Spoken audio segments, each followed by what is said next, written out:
जी नमस्कार, मेरा नाम राकेश कुमार। स्वागत है आपका राकेश कुमार ऑफिशियल पर 10 मिनट के जीके सीरीज में। आज हम इन 10 मिनटों में समझेंगे संविधान के अनुसूची 10, 11 और 12। कौन सा अनुसूची? अनुसूची 10, 11 और 12। चलिए देखते हैं आज के क्लास में कि अनुसूची 10, 11 और 12 क्या कहता है। ठीक, तो सबसे पहले हम पढ़ेंगे अनुसूची 10 के बारे में। ठीक, अनुसूची 10 के बारे में। अनुसूची 10 के बारे में। अनुसूची 10 के तहत अनुसूची 10 के तहत भारतीय संविधान में दल बदल कानून को जोड़ा गया है। ठीक, किस कानून को? दल बदल कानून को जोड़ा गया। यानी अनुसूची 10 में क्या है? दल बदल कानून। क्या है? दल बदल कानून। आइए समझते हैं दल बदल कानून है क्या। जैसा कि मैंने लास्ट क्लास में बताया था कि जब संविधान लागू किया गया था, अर्थात जब मूल संविधान में कितने अनुसूचियां थे? 8। वर्तमान में कितने हैं? 12। कहने का अर्थ यह है कि 9वीं, 10वीं, 11वीं और 12वीं, यानी कि इन 4 अनुसूचियों को संविधान में संशोधन करके बाद में जोड़ा गया था। ठीक है, तो 10वीं अनुसूची को संविधान में 52वां संविधान संशोधन के तहत जोड़ा गया था। किस कैमा संविधान संशोधन? 52वां संविधान संशोधन। यह कब किया गया था? सन 1985 ईस्वी में। ठीक है, उसमें पीएम थे हमारे राजीव गांधी। ठीक है, कौन थे? राजीव गांधी के समय में यह संशोधन किया गया था। चूंकि पहले समझ लेते हैं। ठीक है, दल बदल कानून को जो है कब जोड़ा गया था? तो 52वां संविधान संशोधन, 52वां संविधान संशोधन के तहत। क्लियर है? क्लियर है? 52वां संविधान संशोधन यह कब हुआ था? 1985 ईस्वी में। ठीक है, उस समय भारत के प्रधानमंत्री कौन थे? तो राजीव गांधी। कौन थे? राजीव गांधी। इसके यानी दल बदल कानून के तहत कोई भी जीता हुआ सांसद या विधायक चुनाव जीतने के बाद, ठीक है, क्या बोले? कोई भी जीता हुआ सांसद या विधायक चुनाव जीतने के बाद अपना दल नहीं बदल सकता, मतलब पार्टी चेंज नहीं कर सकता। और अगर वो पार्टी चेंज करता है चुनाव जीतने के बाद, तो उसकी सदस्यता क्या कर दी जाएगी? अयोग्य घोषित कर दी जाएगी, यानी कि रद्द कर दी जाएगी। यानी कि इसके तहत, दल बदल कानून के तहत क्या है? कोई भी सांसद या विधायक, क्या? सांसद या विधायक, मतलब जितने बड़े बड़े नेता है वो क्या कर सकते हैं? चुनाव जीतने के बाद पार्टी नहीं बदल सकते। सांसद या विधायक चुनाव जीतने के बाद क्या कर सकते हैं? पार्टी नहीं बदल सकते, यानी दल नहीं बदल सकते। क्लियर है? क्लियर है? अगर वह बदलते हैं तो उसकी सदस्यता क्या कर दी जाएगी? रद्द कर दी जाएगी। जैसे ऐसे समझते हैं कि जैसे मान लिया जाए कोई चुनाव हुआ। ठीक, चुनाव में टोटल सीटों की संख्या कितनी है? टोटल सीटों की संख्या कितनी है? सपोज मान लेते हैं कि 200। सपोज ऐसे करते हैं कि टोटल सीटों की संख्या जो है वह 202 है। नहीं, 202 से तो होगा नहीं, 205 है। ठीक है, टोटल सदस्यों की संख्या कितनी है? मतलब सीटों की संख्या है 205 जो है वह सीटें हैं। ठीक है, सीटें की संख्या कितनी है? 205। इसमें बहुत सारे पार्टी आएंगी। ठीक है, सपोज मान लेते हैं कि बीजेपी को, ठीक है, बीजेपी को 102 सीट आया। ठीक, और कांग्रेस को, ठीक, कांग्रेस को आपको 103 सीट आया। तो इसमें जो है सरकार बनाने के लिए 50% से एक ज़्यादा सीटें लानी होगी। ठीक है, तो यहाँ पर जो है वो सीट कौन जीता? कांग्रेस। कांग्रेस के पास कितनी सीटें है? 50% से एक ज़्यादा, मतलब 103 है। सपोज मान लिया जाए कि कांग्रेस का कोई एक विधायक, ठीक है, कोई एक विधायक चला गया बीजेपी में। ठीक है, चला गया कहाँ? बीजेपी में। तब पता चला कि कांग्रेस का सरकार गिर गया और बीजेपी के पास कितना हो गया? एक, यहाँ पर हो गया 102। अभी बीजेपी के पास कितना हो गया? 103 हो गया। यानी कि यह कानून लाना जो है वो बहुत जरूरी था, क्योंकि आप नेता पे भरोसा कर नहीं सकते। नेता चुनाव जीते, चुनाव जीतने के बाद उसको पैसा दीजिए, वो क्या करते थे? पार्टी बदल लेते थे। तो इसलिए जो है यह कानून लाना बहुत ही जरूरी था। तब जो है राजीव गांधी के समय ऐसा जरूरत समझ में आया उनको कि नहीं, नेता और विधायक पर भी जो है क्या करना है? ठीक है, नकेल कस के रखना है, मतलब उनको पाबंदी लगाना क्या करना है? बहुत जरूरी है। तो इसलिए लाया गया था दल बदल कानून, जिसमें कहा गया कि अगर कोई भी जीता हुआ सांसद या विधायक क्या कर सकता है? चुनाव जीतने के बाद पार्टी नहीं बदल सकता। ठीक है, क्या कर सकता है? पार्टी नहीं बदल सकता। आप ही सोचिए ना, अगर जो है वह पार्टी बदल लेता है, जनता तो उसे जो है वो उसके विश्वास पर जो है उसको चुनाव जिताए। ठीक है, और वो पार्टी बदल के दूसरे पार्टी में चला गया, जनता के साथ तो धोखा हो गया। ठीक है, और यहाँ पर तो लोकतंत्र नहीं रहा, क्या हो गया? नोट तंत्र हो गया। यानी कि नोटों के आधार पे जो है वो सरकार का बनना और गिरना हो गया। बात क्लियर है? इसलिए यह कानून जो है वो लाना क्या था, बहुत ही जरूरी था। क्या था? बहुत जरूरी था। अगर आपको ठीक है दल बदलना भी है तो आप चुनाव जीतने के पहले बदल लीजिए ना। जैसे मान लिया कि चुनाव के पहले जो है वो पर्चा भरा जाता है, ठीक है, तो आप जो करना है, आप पर्चा भरने के पहले जो है आप बीजेपी में जाना है तो बीजेपी में जाइए, कांग्रेस मतलब कोई भी पार्टी, ये मैं नहीं कह रहा कि बीजेपी और कांग्रेस ही, आप निर्दलीय में खड़ा होना चाहिए। जो चुनाव चिन्ह आपको रखना आप रख सकते हैं, आप स्वतंत्र हैं, लेकिन चुनाव के पहले।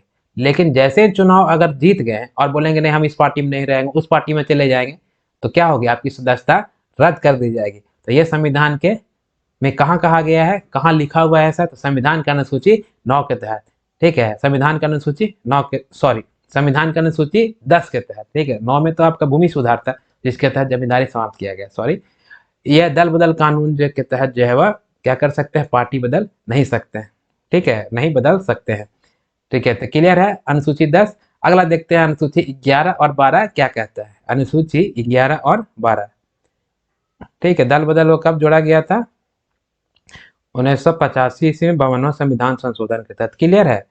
अब देखते हैं 11वीं अनुसूची, कौन सी अनुसूची, 11वीं अनुसूची की, 11वीं अनुसूची क्या कहता है। 11वीं अनुसूची के तहत जो है वो पंचायती राज को संविधान में जोड़ा गया था। किसे जोड़ा गया था, पंचायती राज को। किसे जोड़ा गया था, पंचायती राज को, ठीक, किसे जोड़ा गया था, पंचायती राज को। पंचायती राज को संविधान में 73वां संविधान संशोधन के तहत जो है 1992 ईस्वी में जोड़ा गया, ठीक है। जैसा मैंने अभी पहले भी बताया था कि जब संविधान लागू किया गया था तो उस समय अनुसूचियों की संख्या थी 8, 10वीं, 9वीं, 10वीं, 11वीं और 12वीं, ये चारों को जो है संविधान में संशोधन करने के बाद जोड़ा गया। तो इसमें संविधान कौन कौन सा संशोधन था, मैंने लास्ट में बताया कि 9वीं को जो है वह पहला संविधान संशोधन 1951 के तहत जोड़ा गया, 10वीं को 52वां संविधान संशोधन 1985 के तहत जोड़ा गया।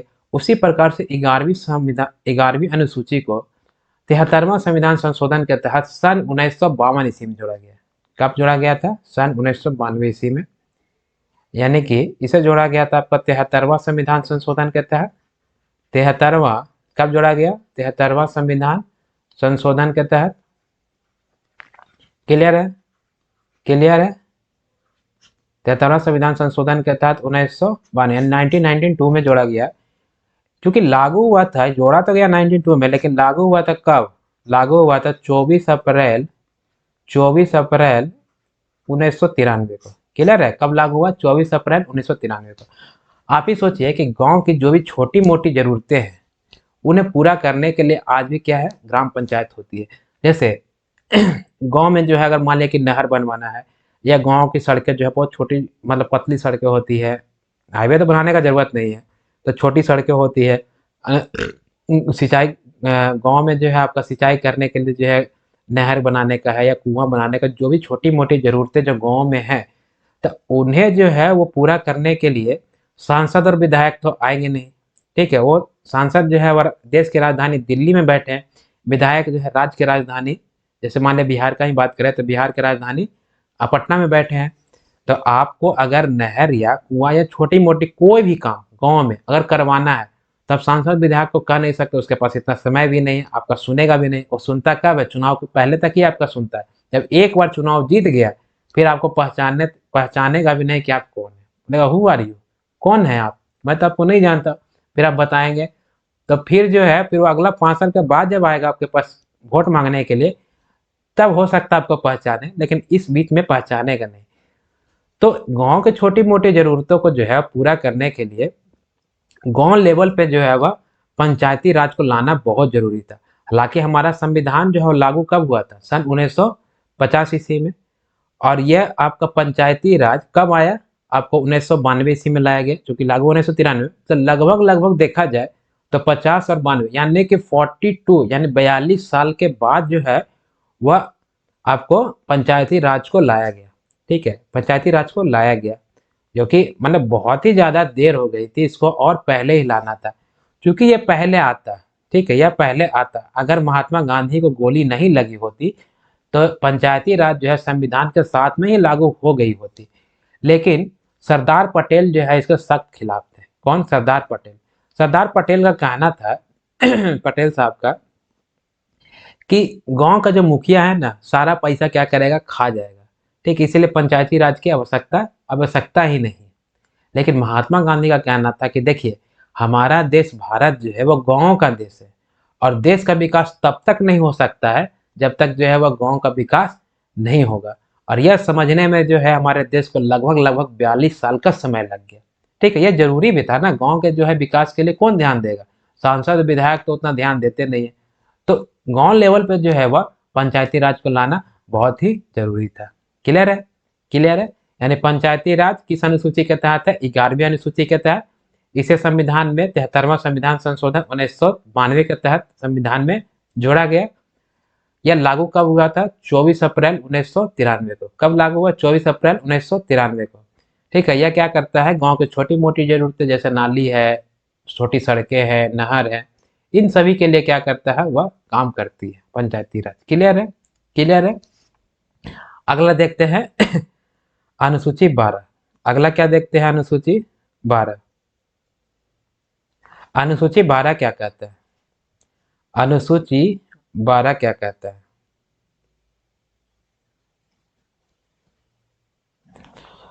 अनुसूची 12 में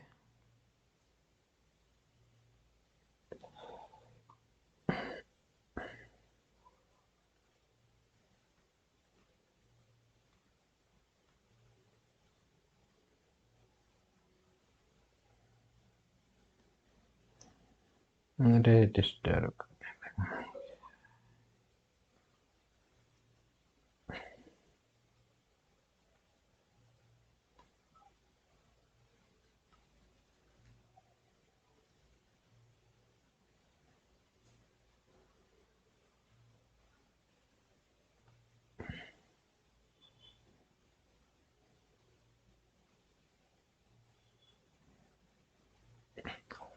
अगला है अनुसूची 12।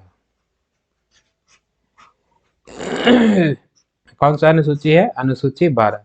अनुसूची 12 के तहत नगर पालिका को संविधान में जोड़ा गया था। किसे जोड़ा गया था, नगर पालिका को संविधान में जोड़ा गया था। यानी 12वीं अनुसूची के तहत संविधान में नगर पालिका को जोड़ा गया, और यह जोड़ा गया था आपको 74वां संविधान संशोधन के तहत। कब जोड़ा गया था, 74वां संविधान संशोधन के तहत। 74वां संविधान संशोधन में क्या जोड़ा गया है, नगर पालिका को। क्या जोड़ा गया, नगर पालिका को। ये तो ऐसे होता ना तो बड़ा गुस्सा चढ़ता।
चलिए अगला देखते हैं 12वीं अनुसूची क्या कहता है। ठीक है, क्या है 12वीं अनुसूची।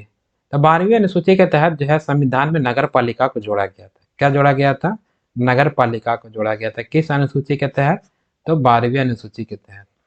यानी 12वीं अनुसूची में संविधान में क्या जोड़ा गया है, नगर पालिका को जोड़ा गया, नगर पालिका को संविधान में जोड़ा गया था। जैसे गांव की छोटी मोटी जरूरतों को पूरा करने के लिए कौन है, आपका पंचायती राज।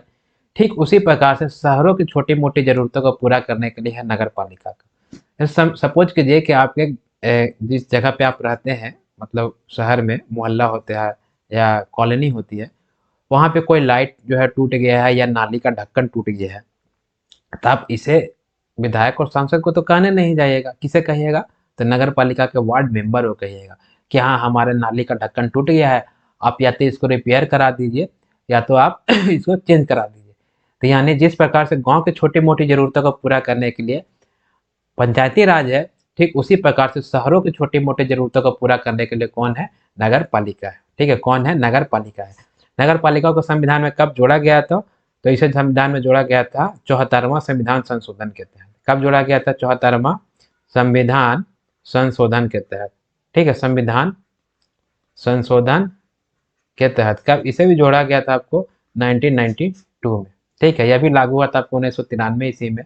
ठीक है, और इसमें जो है अनुसूची 12 में नगर पालिका से संबंधित उसके शक्ति, अधिकार, उत्तरदायित्व की चर्चा है। ठीक है, कि उसका क्या क्या शक्ति है, क्या क्या उसके मतलब काम है, क्या क्या जिम्मेदारियां है। ठीक है, ये सभी जो है किसमें है, नगर पालिका यानी अनुसूची 12 के तहत है। इसमें अनुसूची 12 में टोटल विषयों की संख्या कितनी है, तो इसमें जो है विषयों की संख्या है 18। कितने विषय हैं, 18। ठीक है, उसी प्रकार से अनुसूची 11 में पंचायती राज में टोटल विषयों की संख्या कितनी है, इसमें विषय की संख्या है 29। कितने विषय हैं, 29 विषय है। आपका अनुसूची 11 में भी पंचायती राज की जो भी अधिकार है, शक्ति है, उत्तरदायित्व है, उन सभी की चर्चा जो है अनुसूची 11 में किया हुआ पंचायती राज के लिए, अनुसूची 12 में किया हुआ नगर पालिका के लिए। ठीक है, अनुसूची 12 में किया हुआ नगर पालिका के लिए। तो अनुसूची जो है वह 10 मिनटों में शायद 4 या 5 क्लास हुए होंगे, मतलब 10 मिनट के जीके सीरीज में। उस प्रकार से जो है वो टोटल 12 के 12 अनुसूचियाँ हमने पढ़ लिया। तो एक बार हम रिवाइज कर लेते हैं कि इन 12 अनुसूचिया में क्या क्या थे। ठीक है, इन 12 अनुसूचिया में क्या क्या थे। तो हमने जो है अनुसूची 1 देखा। अनुसूची 1 में क्या था, अनुसूची 1 क्या था बताइए, आप लोग को बता पढ़ाया हुआ है। भारत क्या है, राज्यों का संघ है। संघ का मतलब यूनियन है, और इस यूनियन में कितने राज्य हैं, तो राज्यों की संख्या 28 और केंद्र शासित प्रदेश कितने थे, तो केंद्र शासित प्रदेशों की संख्या 8। कौन कौन से राज्य हैं, ठीक है, किस राज्य का क्षेत्रफल कितना, किसमें बताया गया था, अनुसूची 1 के तहत। अनुसूची 2 कहता था कि किसको कितना वेतन देना है। ठीक है, किसको कितना वेतन देना है, राष्ट्रपति का वेतन कितना होगा, प्रधानमंत्री का वेतन कितना, राज्यपाल का वेतन कितना, सर्वोच्च न्यायालय का मुख्य न्यायाधीश तथा अन्य जजों का वेतन कितना, मतलब किसको कितना वेतन देना है, वो संविधान में कहाँ चर्चा की गई, अनुसूची 2 के तहत। अनुसूची 2 के तहत। अनुसूची 3 में क्या था, अनुसूची 3 में शपथ की चर्चा है। किससे, शपथ की चर्चा है, मतलब किसको कौन शपथ दिलाएगा, शपथ में वह क्या बोलेगा, क्योंकि सबका शपथ अलग अलग होता है ना। डॉक्टर का शपथ अलग, आपका सेना कमांडर का शपथ अलग, आपका राष्ट्रपति का शपथ अलग। ठीक है, शपथ अलग इसलिए होगा क्योंकि सभी के कार्य क्षेत्र अलग है, सभी की जिम्मेदारियां अलग है। अगर बात किया जाए डॉक्टर का, तो डॉक्टर का जो है वह इलाज करना काम है। ठीक है, सेना कमांडर का काम क्या है, सुरक्षा करना। तो सभी के कार्य क्षेत्र अलग है, सभी की जिम्मेदारियां अलग है, तो शपथ भी क्या होगा, अलग होगा। तो संविधान के अनुसूची 3 में किसकी चर्चा है, शपथ की चर्चा है, हमने पढ़ा डिटेल से। अनुसूची 4 में, ठीक है, अनुसूची 4 में राज्यसभा के लिए सीटों का आवंटन किया गया। किसके लिए, राज्यसभा के सीटों का आवंटन, मतलब सभी राज्य से जो है वह, सभी राज्य से अलग अलग सीट दिए गए हैं। ठीक है, सभी राज्य से क्या किए गए, अलग अलग सीट दिए गए। यूपी से कितने सीट राज्यसभा में है, बिहार से कितने हैं, ठीक है, आंध्र प्रदेश से कितने हैं, 2 केंद्र शासित प्रदेश दिल्ली और पुडुचेरी से एक एक थे। तो इस प्रकार से टोटल जो है कितने कितने सीटें भारत के विभिन्न राज्यों से राज्यसभा में दिए गए, उसकी चर्चा कहाँ की गई, अनुसूची 4 में की गई है। फिर हमने अनुसूची 5 पढ़ा था कि अनुसूची 5 में एससी एसटी के लिए विशेष प्रावधान किया गया था। क्या किया गया था, एससी एसटी के लिए विशेष प्रावधान, ये कहाँ थे, अनुसूची 5 में। ठीक है, क्योंकि अनुसूची एससी एसटी के लोगों के साथ बहुत ही भेदभाव होता था, तो उन्हें समाज में आगे लाने के लिए, उनके विकास के लिए, विकास की बाधा ना हो, तो उसके लिए एससी एसटी के लिए संविधान में अलग से प्रावधान किया गया है, अनुसूची 5 में किया गया। फिर हमने अनुसूची 6 पढ़ा था। अनुसूची 6 में पूर्वोत्तर के 4 राज्य, पूर्वोत्तर के 4 राज्य, ठीक है, वह 4 राज्य कौन थे, पूर्वोत्तर के 4 राज्य थे असम, मेघालय, मेघालय और कौन थे? त्रिपुरा और मिजोरम। ठीक है, और कौन थे? मिजोरम। यानी संविधान में कुछ राज्य ऐसे भी थे ना कि जो काफी ज्यादा पिछड़ गए थे, तो उन्हें मतलब आगे लाने के लिए अन्य राज्य के साथ साथ उनका विकास हो, तो उन्हें अलग से संविधान में कुछ जो है मतलब विशेष जो है वो अधिकार दिया गया था, अलग से प्रावधान किया गया था। तो उन प्रावधानों की चर्चा जो है वह इन चारों राज्यों के बारे में, ठीक है, असम, मेघालय, त्रिपुरा और मिजोरम, इन चारों राज्यों के लिए जो है वो अलग से प्रावधान किया गया था।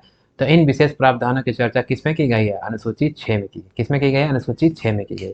फिर हमने अनुसूची 7 को भी पढ़ा था कि अनुसूची 7 कहता है, अनुसूची 7 में हमने देखा था शक्तियों का विभाजन था। क्या था? शक्तियों का विभाजन।